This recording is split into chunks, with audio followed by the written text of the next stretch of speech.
Mesdames et messieurs, je vous dis bonjour, je vous dis bonsoir, je vous dis shalom. C'est par laquelle vous avez suivre cette attraction, cette émission. Vous comptez très bien très sur nos fonds. On est là pour investir dans vous. Au Tonga, la Katamino, tout à travers ces médias, au travers la CNTV, Canal Numérique Télévision, au travers Trinitas 102.2 MHz, notre radio, média en ligne, c'est Vapoum, TV officielle. Mesdames et messieurs, je vous supplie, je vous convie à vous installer très profondément dans vos photos parce que ce que nous allons parler tout à l'heure là, ça sera quelque chose de bien. OEOP, c'est bien, POP, c'est restauration. Nicolas Leki, l'homme de Dieu, l'apôtre William Tin, ambassadeur universel de la paix, parce que c'est un homme de la paix, il était de l'autre côté, dans la province de Katanga, à Kenaki, à Zongelibiso, à la ville de Kinshasa. Kinshasa ni mambo, Kinshasa mboka actualité, chaque matin, midi comme soir, actualité, l'actualité. Mesdames et messieurs, donc j'ai l'honneur, j'ai ce grand privilège de recevoir l'homme de Dieu, l'apôtre William Tin, l'ambassadeur universel de la paix, l'homme de la délivrance intégrale, l'homme de 6600 volts, Bokole, Boudiadia, Bokabo, il est en face de nous. Bonjour, Excellence. Bonjour. On arrive à Kinshasa. Merci beaucoup. Mon bien belekile. Non, mon bien belekile. Tobimaki, la délégation, Maître Félix, on a préparé Katanga, le grand Katanga, on a opéré ma Italie, confession, na biso ndenge yo moyebi, ndenge to fait tout ça la réunion et l'organisation, et ko tala ma Italie biso, parce que pasteur Lelo a retiré la pasteur te la offrande, pasteur fait de l'eau à côté de l'entrepreneuriat. À côté de l'entrepreneuriat, c'est pour cela nous sommes en train de créer une entreprise pour le développement. Il y a confession de Bissau et il y a destiné de Bissau. Na Katanga ezara soki au commune à Katanga na chance au Kenayo na va na yo plus de 2 mois là-bas ezara loko la fête. Peuple kuna ba yami ndeni na ndenge ba mona mo kala tango kiti sur terrain yo mo personnellement. Ce que moi qui était là, on m'a pas tenu sur le lot ba bimi ba fait qui simba ba passer Mwamba, ba Patrice Chilo Kazadi, ba Corino. Nous on vient dédicacer. Tout kuna na bambia soir. Mais tant aux autres on va tout ba yebi biso. Après yebi ki ministère na biso bambia ngona. Ba église na biso mingi zali na Katanga. Tout bazali na sembo. Ce que moi na image toza na kipushi. Bazomo na réalisation ba image. Alors base na biso mingi zaki na Katanga. C'est vrai que même qui base na biso commune na Kinshasa, direction nationale na biso commune na Kinshasa, batu bazana kolinga mingi bao ba yebi biso na église communauté tout bazaki na sima. Tout le monde a fongoro mais place aux vision na yo depuis le 25 décembre 1999. Quand vous êtes en train de voir cette rivière là, ça vous dit comment? Est-ce que l'apôtre William Tin doit arriver à moi? N'engeza bongo. Au conseil, on peut moi statut, ça doit ma référence. Oui, tozali na pasteur Muyembe, tozali na pasteur Mwamba, bazalaki ko tala makamotali mura. Projet ezali kotia moi référence moko place wana ke vision à tabernacle et bima place wana. Tozali na parcours okinde kozwa ba document pour ezala lokola place moko mémorial quoi. Il y a place que banda okinde la référence à tozate bao ba kozala na tabernacle oso la métagère que ba koyeba ke vision na biso et bima place wana. Toujours dans Fongoro et Maramonenge, toujours mon abili, bah image photo, que ça ma makasi, to sepeli, to moni l'apôtre William Tin, ambassadeur universel de la paix. Vous avez apporté votre soutien aux revendicateurs, tout le monde a mis ma carte, la pièce d'identité là-haut, et puis vous êtes en train de parler avec beaucoup d'amertume, beaucoup de compassion. C'est comme s'il y a un ça ne va pas là-bas. Bon, il faut bâtir une narrative à Kuna, Nazara Prince. Bon, mais ça va identité na yo, comment le niveau là? Dans nos katana bongote. Oui, Nazara Prince, il y a Mabelo. Oui, donc il y a Ngouba, Tozaba Prince. Alors, ceux qui te baignent cause à la missionnaire, dans ma il faut te revendiquer na oyo etali vie ya bato parce que tozoteya banzete te tozoteya bato. Jésus-Christ ye moko ayaki comme avocat à intervenir pour la moitié il fallait pas mettre mabanga. Jésus a intervenu. Jésus-Christ a comme acteur social. Bato bazangi biloko kolia après ça dit bango ya biloko kolia. Jésus a eu comme pécheur, hein, comme molobi bisi. Il dit Pierre que nous boka bunyama. Ça veut dire nous sommes en tout. Un serviteur de Dieu, il est en tout. Il est dans la politique, il est dans les sociales, il est dans la spiritualité.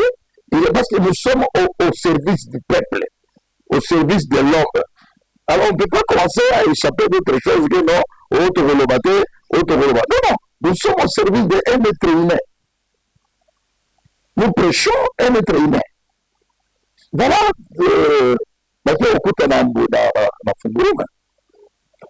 Tokuti la Funguruma, loi ya mboka biso ici lobby, ba o balengi ba défense. Ezali pour vous développer na yango place oyo baza koexploiter minere. Mais toujours que balokuta makambo mosusu bato bazosouffrir bientôt bafunguruma wana eve disparaître parce que bamile à ciel ouvert oyo bazosala wana mai ezobima ntango mai ezobima c'est-à-dire kozala disparition jour moko bacatastrophe ya makasi ekosalema na funguruma wana dernièrement omonaki mbula ebetaki bazoregrete mingi na baparlementaire oyo bango bato bakenda kovote même président de la république dernièrement auti koloba yango ke ntango topesaka baparlementaire bakende na vacances c'est pour aller prendre baproblème ya place oyo électorale na bango elekaki mais il faut semblant bazosomba bituka bazolobela bato te alors biso tokomandakina bapublic bazalaki enthousiasmé bazalaki na esengo au niveau opesaki bango espoir. Il y avait plus de 12 ou 18 chefs. Oui, en restauration la TF1. Il faut banzo. Même notre avocat il avait parlé, lui aussi il va parler. Tokende ko total bazozwa bato oyebi na mboka baautochtone ya mboka nde baza na droit ya kobimisaka bato place wana babimisi bato place wana bato nde bayebi mboka ya na bien bato nde bayebi na ne ya aloa na biso mais bango bazobimisa bato moto auti Belgique akende kozala chef na commune ya Fungurume ayebi mboka wana te ayebi nyonso te mais directeur comme DRH bazokendeza DRH akuti soki wapi babonero bango bato batangi te bato basi baévolue bato batangisi bana na bango na bachipre partout bato batangi évolution ya science ekei musika il faut kozwa bato oyo baautochtone kotia bango oyo batia siko bakotia moto azobimisa bato azobimisa yango musika mais bato ya mboka bazozanga misala c'est ça bachef pour le développement ya bachefferie na bango bazolinga l'état ahonore bango l'état ntango azouta mbula matari babengi mbula matari akutaki bachef coutumier mabele ezali bachef coutumier mabele eza ya l'état mais l'état azali étranger organisation ya l'état eyaki kokuta bachef mpe na loi ya l'état elobi ke il faut place oyo baza koexploite bato bazwa redevance mpona kodéveloppe place wana président de la république asi alobi makambo na plusieurs fois ozomona alors c'est ça tokende kointervenir soki nabimisaki bakarte te nabimisaki parce que naza na bacasquette ebele naza pasteur nazali représentant nazali ambassadeur universel de la paix nazali chevalier kutu nazosepela moninga na ngai nani prophète Gabriel Aresa ye azosala même prière médaille na ye oui atikaka médaille na ye te atikaka médaille na ye te ye basi auti kozwa médaille na ye kala mingi te biso tozwa mona ba 2013 toza bamédaille bachevalier alors il faut tokoma place oyo bato bazosouffrir il faut toloba au nom parce que nous sommes mandatés par l'état quand l'état m'a donné le pouvoir comme représentant légal c'est vous prêcher je suis partenaire à l'état il faut lancer sa place des ordres des alliés basali misala oyo ya kileta ya kipasteur. Merci mesdames et messieurs, c'est l'apôtre William Tin, ambassadeur universel de la paix, car en ligne où tu expliquer bino aza moto nzambe ou aza ba casquette ebelé. C'est un homme de Dieu, aza moto de développement, aza la fondation de la paix ça va Congolais de partout qui vient au travers de cette émission mesdames et messieurs. Apôtre William Tin, ambassadeur universel de la paix. Ngala kinala un mot la Bible, un mot la kinala mamba politique, un mot la kinala mamba actualité. Mikoloti ou le tant Zaki en tournée Nakatanga, le président de la République a tendu sa main à son frère, collègue Kagame, Congolais, qui n'ont pas mon logo la faiblesse. Tant que vous avez information, alors il va s'en aller de Kagame, pas à l'Isanga, pour battre Marambo, ils ont dérangé beaucoup à Congo, et puis il y a un gars le président de la République, la Salam Salam, oui, sur l'armée, tu es choix qu'une armée. Les généraux vont trahir le pays.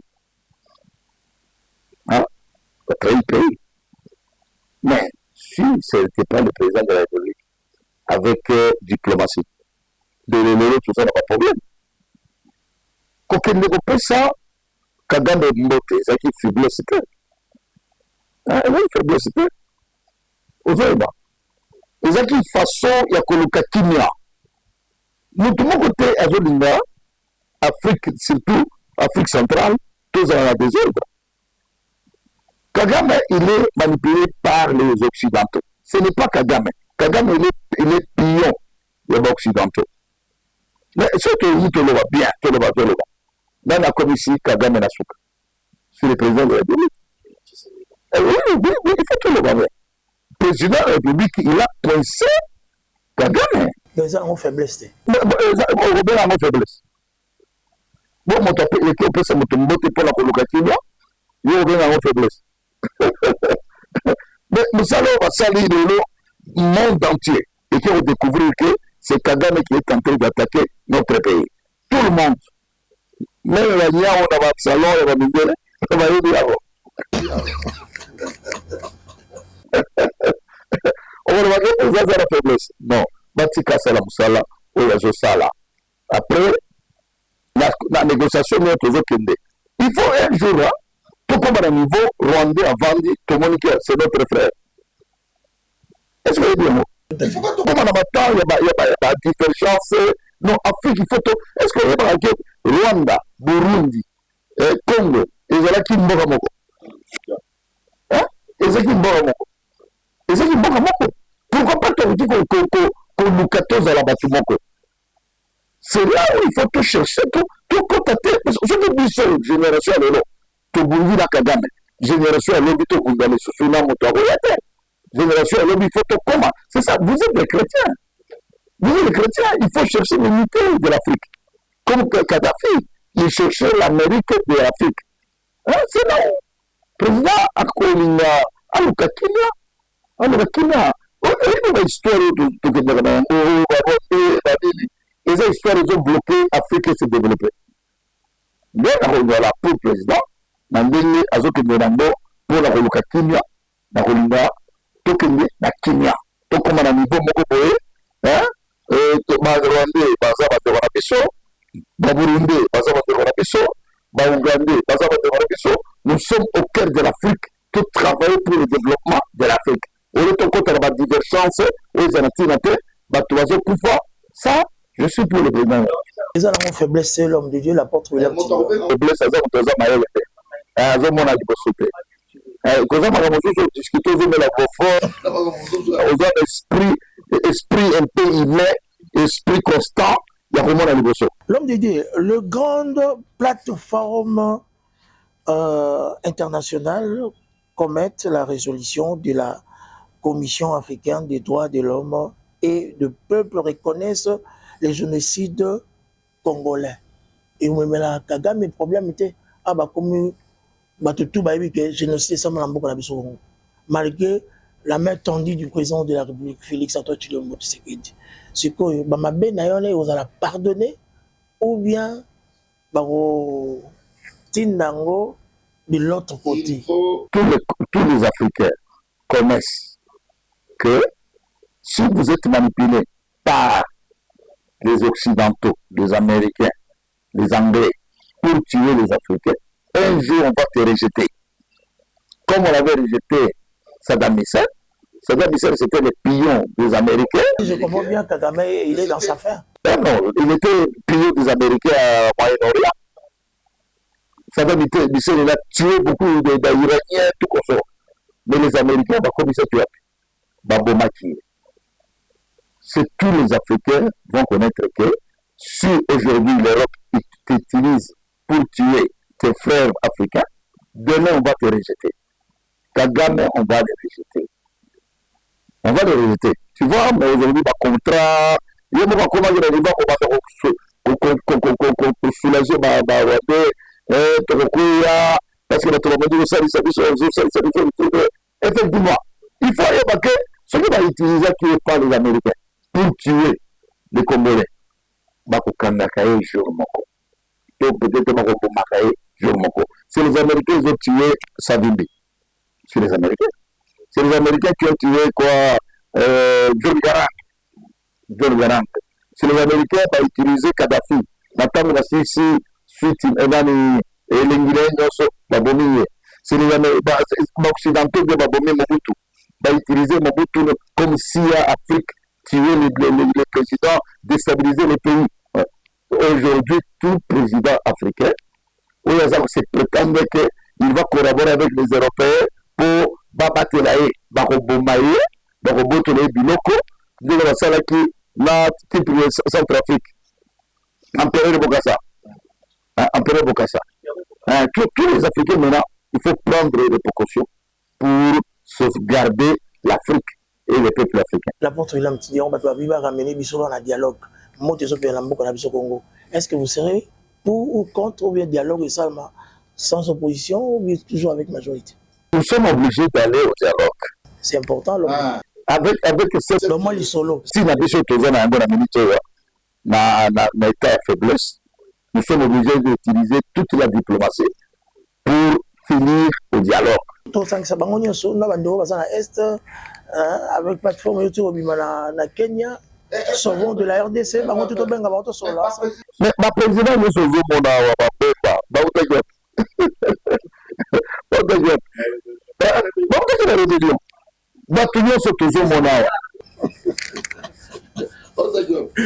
la rébellion.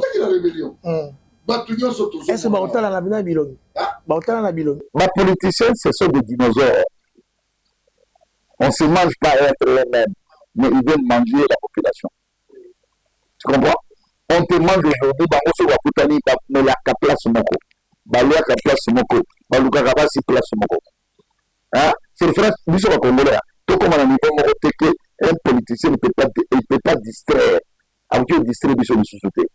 Parce que, jeune à Bango, vous comprenez? Kabila a Salaki dialogue. 1 plus 4, mais pourquoi pas le président à ce dialogue? On va permettre de faire le dialogue. Donc vous êtes pour le dialogue? Je suis pour la paix dans mon pays. Et pour sauvegarder, arrêter aussi la théorie et la bilan toujours moi. Parce que nous sommes en direct, non, le lutte sur la porte, il ressemble à l'archbishop Coutinho Fernando. Donc, vous êtes archbishop, triché, sauvons le Congolais commis, sauvons de la RDC, dans Nairobi. Bon, triché était, lui, il est pasteur. Hein? Il est pasteur, il a été révélé sur sauver le Congo. Si sauver le Congo, ça a été mieux placé pour sauver le Congo, les Congolais. Mais on peut utiliser ces mots. Lui, il est missionnaire. Il ne peut pas dire qu'il l'a triché. Il ne peut pas dire ça. D'ailleurs, il va marquer là. On est le Atika parce qu'un jour, Magabotan est là. Marqué Coutinho. Attaque aux Anakaté, jour Mogo. Donc, le baquet, Coutinho, il avait. Atika, il ne peut pas parler de choses comme ça. Votre réaction à Porto William Timba pour cette plateforme Sauvons de la RDC de l'ancien président de la République, Joseph Kabila Kabange? Joseph Kabila Kabange, pour moi, Joseph Kabila Kabange, c'est un Congolais. C'est un Congolais. Il a travaillé ici au Congo. Nana Zalaka contre bateau, c'est un Rwandais. Un Rwandais, il était dans votre pays. Il a travaillé pendant 18 ans. Vous étiez où? Et après, c'est la honte de dire des choses comme ça. C'est la honte. Ils ont honte un professeur. Montrez le pays à l'étranger. Avant de 18 ans. A contribué à la constitution du pays d'habitant.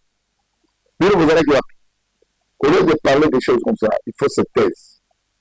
Il faut qu'on vende hein? Ça, c'est un. Deux, il y a les alliés. Joseph Kabila, par exemple, Kabila, c'est notre frère. Mais Makambo Salaki n'a pas de au lieu de laisser toujours un problème à Balabala. Gana Kendo Loba na Fiki, na Teya Makambonaye, il y a 5 chantiers. La Teya Yango. Si il avait fait mieux 5 chantiers, de l'Ololo, tout ça n'a pas de problème, tout ça n'a pas d'embouteillage. Il a été entouré par les dinosaures. Baliam Bongo, l'Ololo, tout ça n'a pas d'embouteillage. Zila Yambujimai. Président Kabila Salaki Yango, la Mutukati Katanga. Amona Kiango, na 5 chantiers. Mais Abongi Saki Yangote. Atika Kibatu, Ayubi Bambongo. Kutu na sepeli na président Fati parce qu'Azokanga Bato.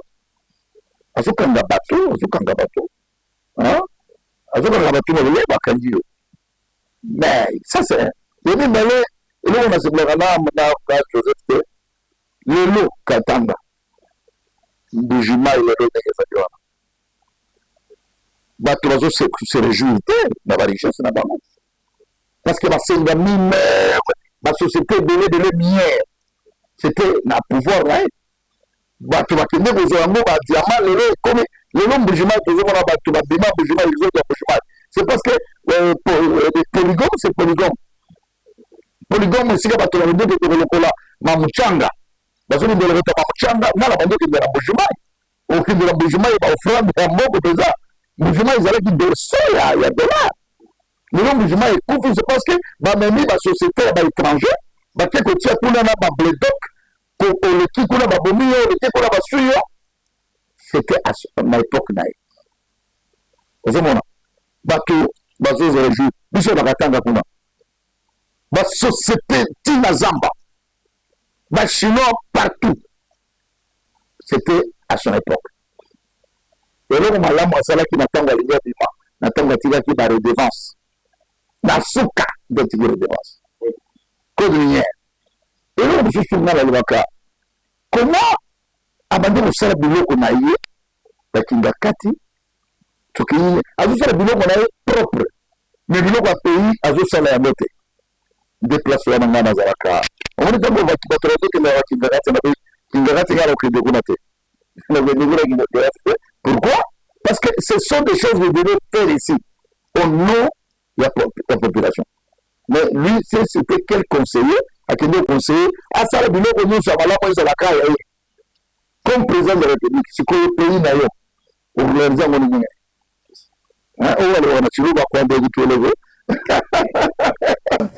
Merci beaucoup, apôtre William, tu es l'ambassadeur universel de la paix, tu ne peux pas mettre, mais tu es apôtre William Tindo. On a les à côté, les akati. Il y a aussi politique, il y a aussi Mamandjambe, il y a aussi l'actualité. Mais Namisa, si une attaque diabolique, spirituelle, tout le monde a une image, tout le monde a une image, aux hommes on a mis et l'illingi dans mon pépé. C'était comment l'homme de Dieu?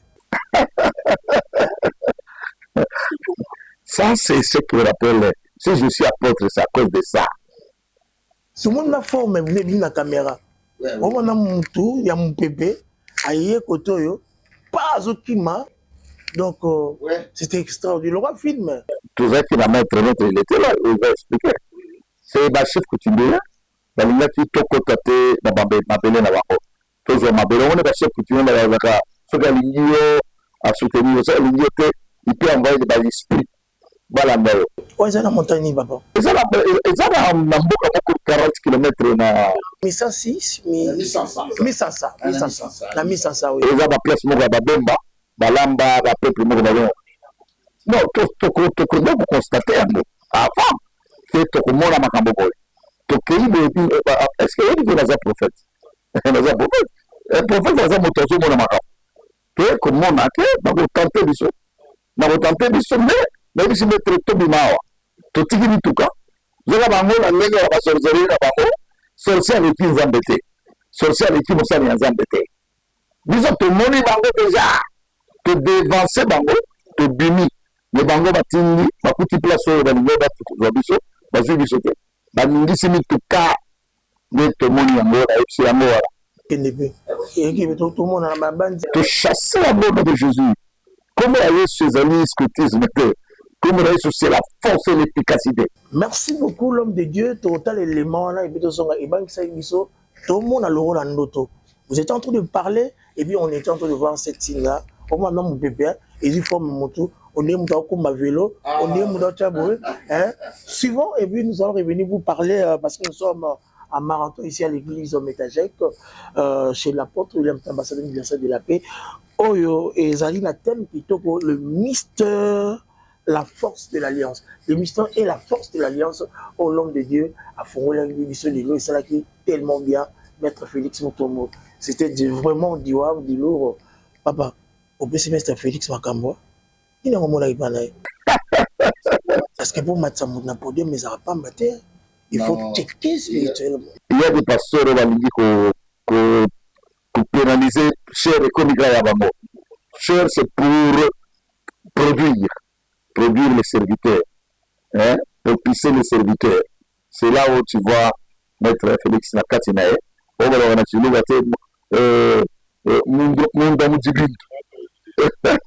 au moins, mon fils, tu dois t'élever, tu dois prêcher la parole de Dieu. J'ai fait ce qu'on appelle le discernement spirituel. Quand je fais le discernement, on va découvrir que Nakatinae, et là, comment on va il faut exploiter un mot et s'exploser et ça les abattre. Merci mesdames et messieurs, suivant cet élément, donc Nangoma, il y a 1500, tout à l'heure d'Engezaki, et puis comme l'apôtre il était là pour déclarer les choses, ils ont dit force contre force, tout le monde dit force na force à côté de nous. Nous allons suivant mesdames et messieurs.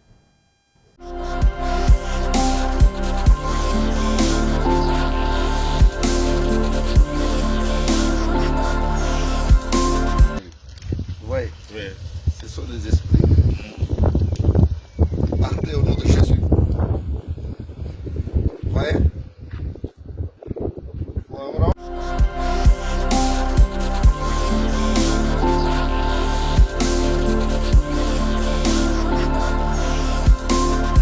Mesdames et messieurs, la spiritualité existe. Il faut en abattre dans Nzambe, oba monara bomoto boy, na oba monara na ndenge ya surnaturel. Abadina binu binu momoni. Ezaki filmé et puis image est normale, montage était.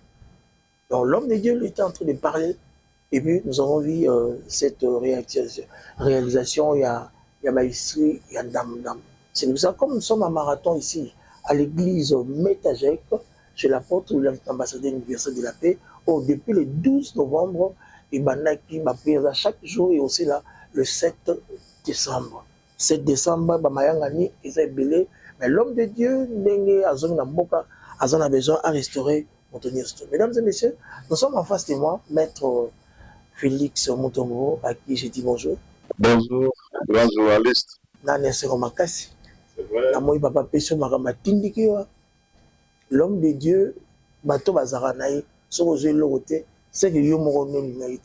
Yo tout le monde aussi bilo quand il pique quoi. Ça vous fait comment? Quand on a souvent le qui est grâce, non onction, les à la contamination, la contagieuse.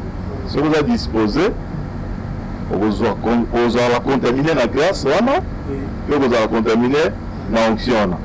Alors, imaginez-vous ce que c'est déjà, on peut nous contaminer. Au point de vue de la réalité. Tant que papa a maladie bosso, Félix, mon fils, tu dois prêcher. Réaction ça une. Bon, et là qui n'a la déclassé, justement c'était dit historique à papa, la déclassé. Mais bon, historique à papa juste à présent, ils ont pas compris, c'était pas maintenant les autres du matin. Et toujours comment? tozokoma mpenza tosi tobandaki tozala bato oyo bapapa eli malasi oyo napesi mbote déjà totravaillaki na ye parce que baza batémoin oculaire ya début ya histoire ya papa bapasteur Mwamba bazali bapasteur Frank bazali bapapa Kalombo bazali bato baviva baévénement wana tokosala yango vraiment ekobima mpenza balivre obima donc na histoire ya papa ezali na mura eza na likasi ngai mpe na bandaki na likasi papa ebisa ngai kende obanda koteya na likasi eza ordre spirituel badiscutaka nango te ntango nayoki ordre spirituel ngai il faut na obéir na obéir nayebisi nzambe sur la parole de ton serviteur nakokende te alors quand je arrivé na likasi tokoti tobandi prière bapesi nga parole bapesi nga sœur ntina tosilisaki nga na réalisaki te ezaki ngai otango tosilisi nayoki babisi oteyaka déjà oposi biso yo oteyaka kala mambo oteya eza mambo ya moto naye koteya lelo kaka te me oteyaka déjà kala papa ebisi nga ministère na yo ebandi na likasi de référence. donc neti papa abandaka na likasi na mura nga mpe nabandi na likasi et on a compris que la chose de Dieu était là. C'est comme ça qu'on a évolué. Bon. Quand on passe devant la chair, on a bon mot pour comprendre. Mais si on passait devant la chair, on a inspiré. Là, on a préparé pour tout le pas. Pour le pas monter. Donc, chose à la chair, on a dit qu'on peut se voir en bouche.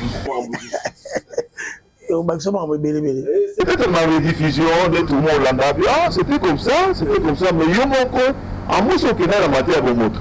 Mais si on est la matière spirituelle, tu ne vas pas réaliser ce que tu as de faire là-bas. Parce que ce n'est plus toi qui parles. C'est Dieu qui parle en toi. Donc, madame, nous sommes venus nous avons utilisé un instrument pour passer le message en Zam. Et c'est une réalité vivante. Merci beaucoup, l'homme de Dieu. Moi, je vous encourage. Félicitations parce que la métagère aux hôtels, à Batoiso, Betamambo, aux hôtels, mais à blague terre. Ah, on a l'histoire mais les gens étaient là, donc très concentrés. Donc, ils étaient vraiment très restaurés. L'homme de Dieu, tout ça, dans la marathon de prière, où ils ont un thème qui tourne le mystère.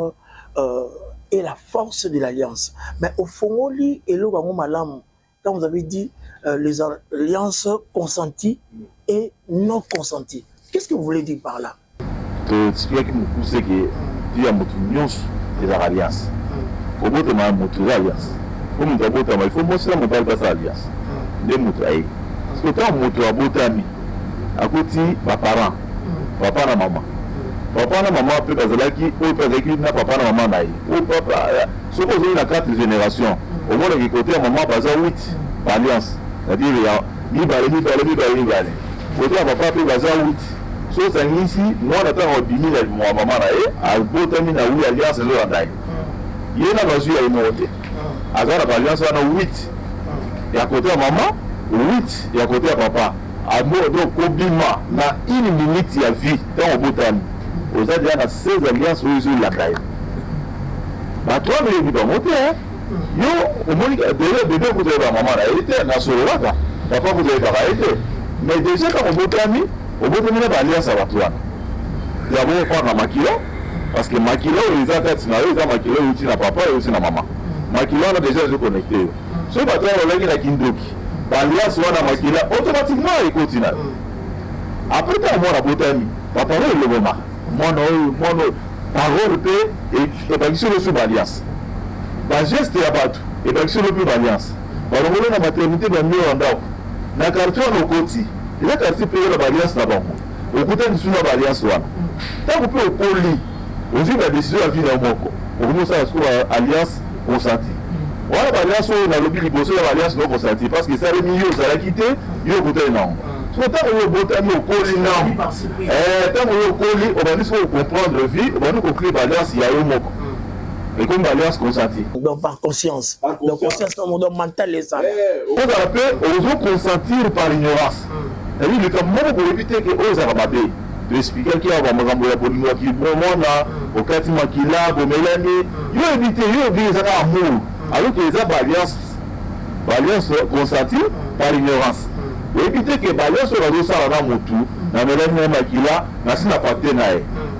Yo bossana par ignorance. Mutuana pe bukabona, bolumwana pe sila namo, alors que l'alliance soit là, au salaire qui a besoin de continuer pour détruire final. Il est baraté. Il a ignorance. Ils ont mené la difficulté la finale. Ils ont mené la difficulté là-haut. N'a pas l'alliance au côté qui a parents. Non consenti. N'a pas l'alliance au côté soit. Au lieu de conclure par consentement, on met l'ignorance. Ils ont bon maillot.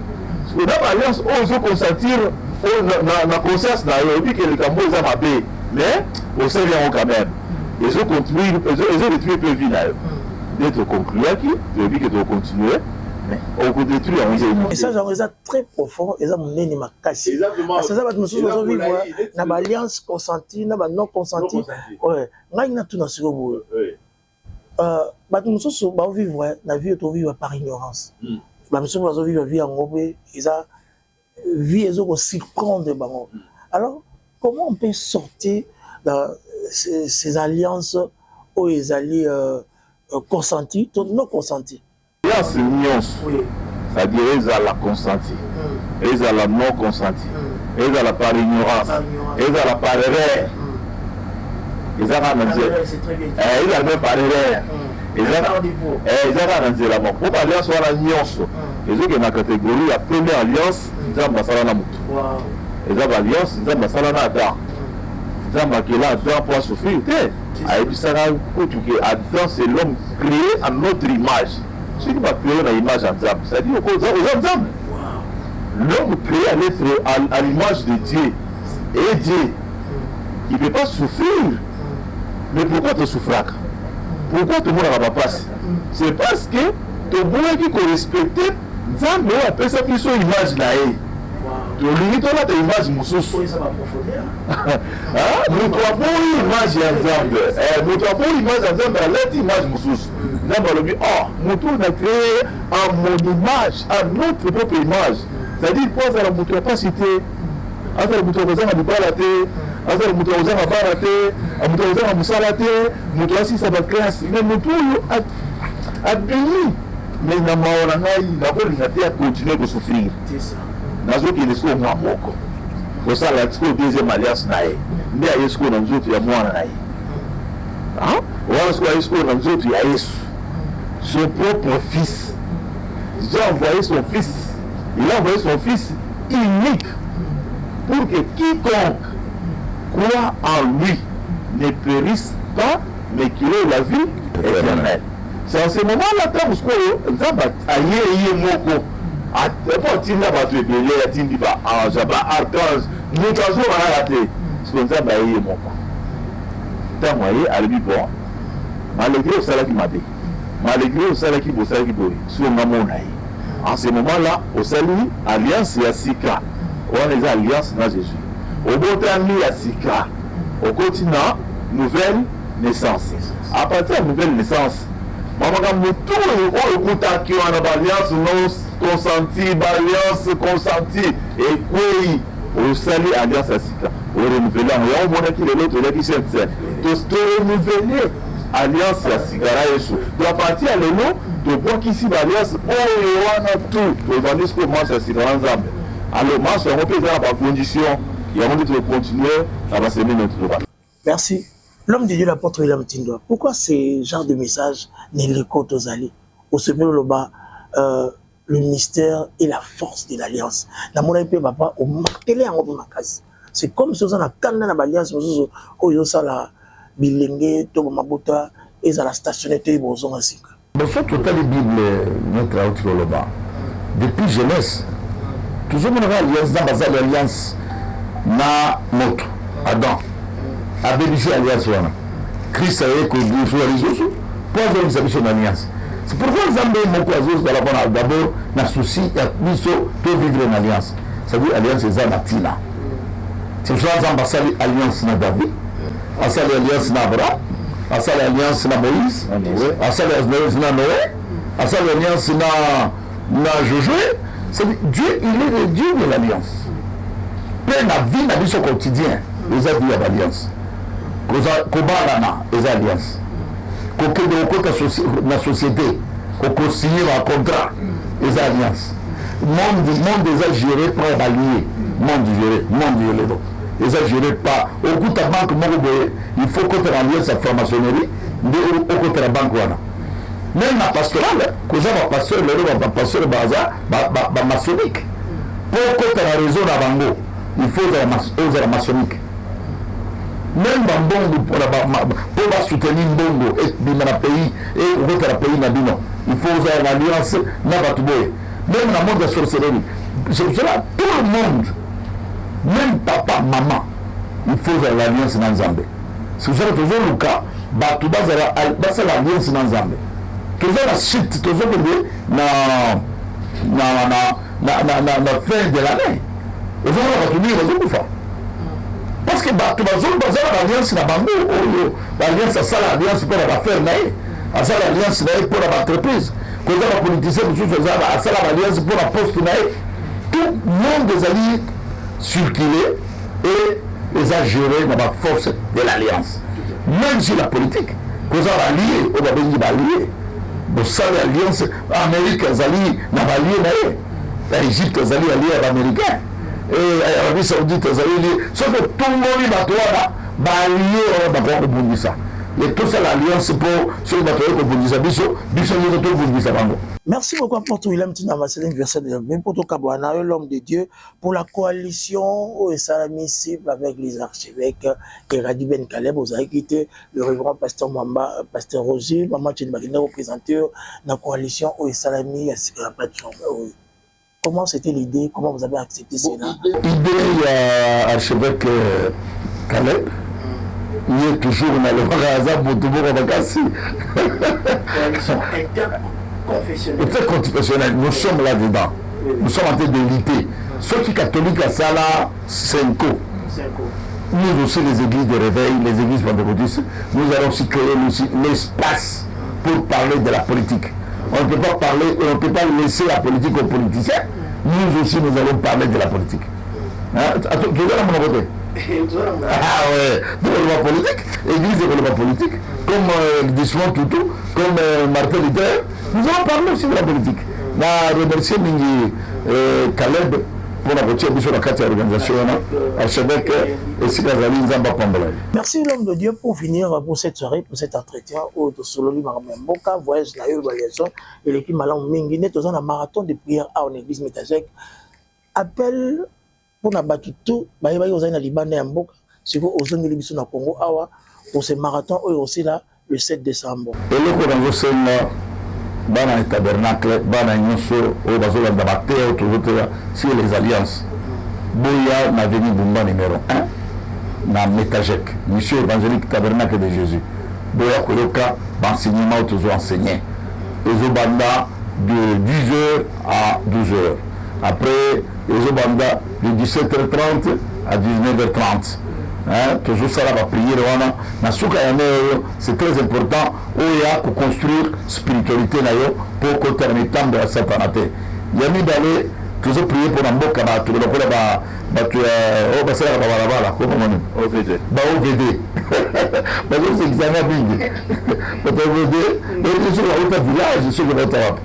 on fait la balabala? Na côté na Kalanga. Pour mettre dans le caca, côté dalle, vous avez privé de population. Vous avez privé de population. Vous avez bloqué dans là sans que vous soyez 80 fermé. Et même les GGC fermé. Vous avez qui vraiment. Vous avez un abattement pour moi. Tout vous avez révolutionné bateau. Tout vous avez toujours un tracteur qui va tomber en haut. Tout vous avez vraiment.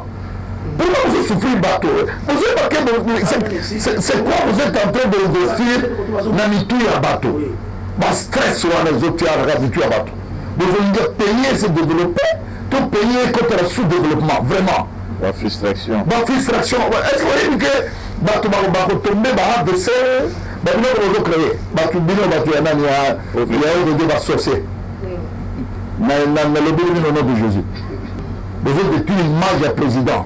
Vous avez détruire l'image du régime. Ce n'est pas sérieux. Ce n'est pas sérieux. C'est ça que je peux dire. Merci, mesdames et messieurs. C'était l'apôtre William Tin, ambassadeur universel de la paix, l'ange de l'église Métajec, mission évangélique Tabernacle de Jésus-Christ. Nous sommes situés sur l'avenue Bomba, numéro 1 bis, derrière le marché de l'Upen. Soroye, la Sima, il y a marché à l'Upen, l'avenue Bombato, école là-bas, on a référence, mon aîné, place Etonga, il y a Métajec, et Zali, parce que l'homme de la délivrance intégrale, l'homme des 3 fleurs, placé à Zali, à opérer sa restauration. Na baïke bana mboka nyonso to ya Congo et puis ba extension nyonso to ya Métajec eza na Congo Kinshasa to pesi bino wa mbote o eza na ba province o eza na fond d'Afrique o eza na mikila poto parce que Métajec eza na ba cellule bana ya papa baza partout eza na bana ya papa te eza na bana ya mboka. L'homme de Dieu il est là pour la restauration du peuple congolais. Merci à maître Félix qui nous a assisté à côté de papa pour vos interventions. Vraiment, merci beaucoup. Merci à l'homme de Dieu, le pasteur Mamba. On a travaillé avec lui à la rédaction. Merci à Daniel Tusson qui était à la prise de vie. Merci à Didier Capitaine, à Arsène Wallace, Métajec TV, à Christian Kibamba. Donc, salutations, bravo, félicitations comme vous faites au sein protocole à papa et ça la malam mingi. Merci à Bande de Coutu, Patali Bisso. Mesdames et messieurs, Ngana yebi moto oto yambi aza pona Congo pona bino. Un homme de grand cœur. Allez-y mesdames et messieurs, je dis, je parlais, je finis. Fin de citation. Tolobaka la vérité, dressons nos fonds, toko télémise l'ongna biso, pona kolobaka la vérité, pona koloba bosol pe to banga mokité, mais ne to respecter car mon compte mboka. Allez-y mesdames et messieurs, c'est par ici. Nous mettons un peu terme à ces grands magazines. Dressons nos fonds. Merci beaucoup papa. Malgré beaucoup d'occupations, malgré beaucoup des invités, vous avez dit non, mon fils, je dois quand même répondre au peuple congolais. Tu nous as vraiment bénis. Encore un grand merci. On peut s'élever, c'est saluer parce qu'on est en direct. Merci ici, beaucoup. Dans notre bureau missionnaire. Merci à l'homme de Dieu. Papa, vous êtes ma gamba, comme toujours. Ciao là. Ciao, ciao. Ciao, ciao.